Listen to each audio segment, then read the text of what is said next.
Buenas, en este vídeo vamos a ver cuáles son los distintos elementos de la perspectiva cónica. Entonces vamos a empezar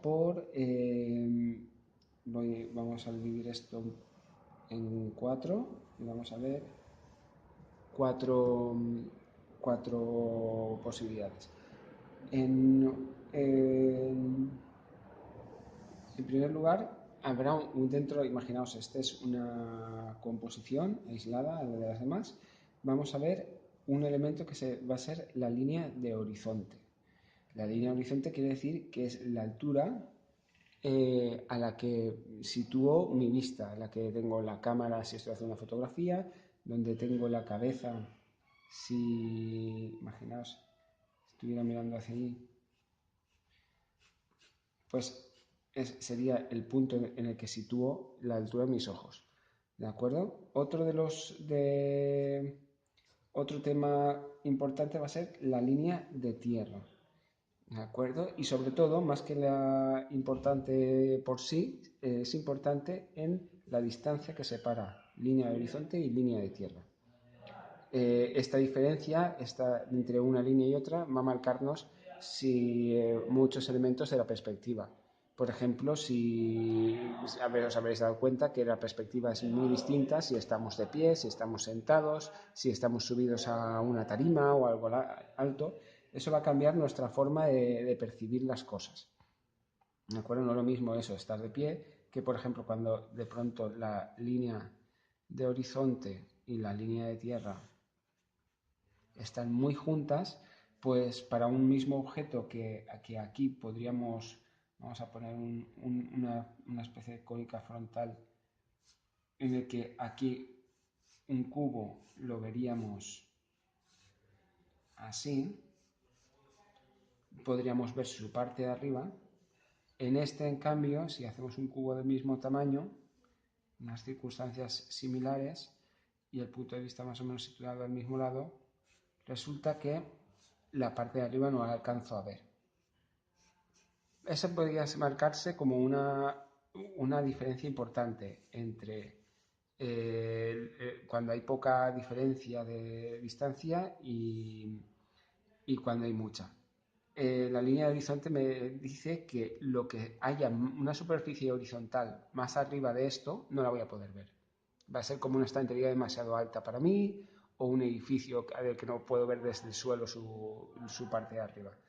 Esta va a ser la línea de rebasamiento de mi mirada. Vamos a ver la diferencia entre cuando utilizamos un punto de fuga, 2 puntos de fuga o 3 puntos de fuga. El punto de fuga es un elemento que, si vemos el dibujo que teníamos anterior, este sería un único punto de fuga, ¿de acuerdo? Esto será parecido a esto que vamos a ver aquí. Esto quiere decir que hay una serie de líneas paralelas.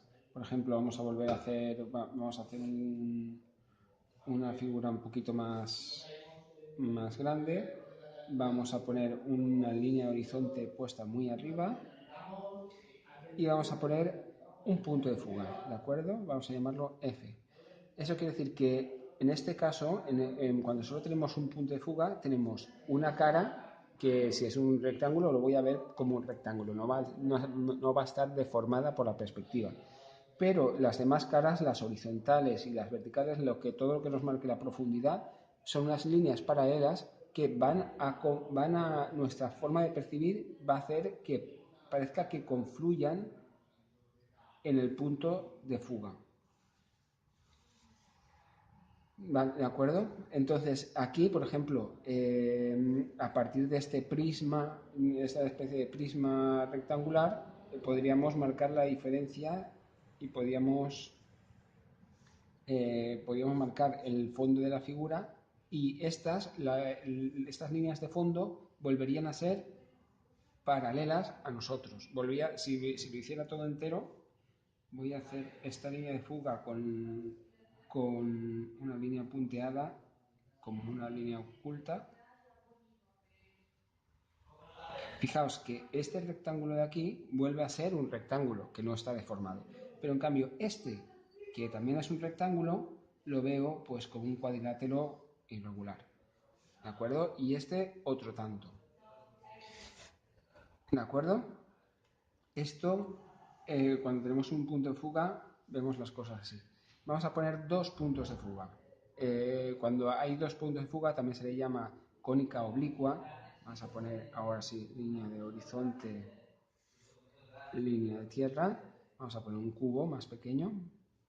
Y este cubo, en este caso, en vez de ponerlo como de cara a nosotros, vamos a hacer que tenga una esquina que está dirigida hacia nosotros, ¿de acuerdo? Una esquina del cubo está en la línea de tierra. Y ahora, en este caso, vamos a tener dos puntos de fuga. Punto de fuga 1 y punto de fuga, o vamos a poner solo F, 2. ¿De acuerdo? 1 y 2. Entonces, en este caso, fijaos que hubo una serie de líneas paralelas que seguían siendo paralelas. Y en este caso, no. En este caso, va a haber las de un lado van a irse a un punto de fuga y las del otro lado van a irse al otro punto de fuga. En este caso, realmente me va a quedar muy extremo. Este ángulo va a quedar muy extremo. Entonces, a partir de aquí tendría, en dibujo técnico sí que hay una forma en que mediríamos esta distancia, cuánto se correspondería. Ahora hablaremos un poco de esa reducción de tamaño. Pero bueno, aquí vamos a hacerlo, esta profundidad lo vamos a hacer a ojo. Y entonces, en este caso, sería muy deformante, pero un cubo quedaría visto de esta manera. ¿De acuerdo? En este también lo he forzado mucho al separar mucho las líneas de tierra y juntar mucho los puntos de fuga. ¿Vale? Este sería con dos puntos de fuga. Y vamos a ver un caso extremo en el que voy a hacerlo, lo voy a hacer a mano alzada sin línea de tierra. Pero imaginaos que un cubo, o eso a veces sí que se puede percibir cuando nos enfrentamos a edificios muy altos, a rascacielos, en que vemos que el rascacielos, por una parte, estos dos lados sí que vendrían a un punto de fuga. Aquí había otros dos lados que vendrían a un punto de fuga, que por no forzarlo voy a dejar que se quedara fuera. Y las alturas también acabarían yendo a un punto de fuga superior. ¿De acuerdo? Entonces aquí habría líneas ocultas por aquí y por aquí. Esto nos iba a modo de introducción, sería una especie de rascacielos dibujado con tres puntos de fuga. Es igual la más deformante y la que hay que ir con un poco más de cuidado.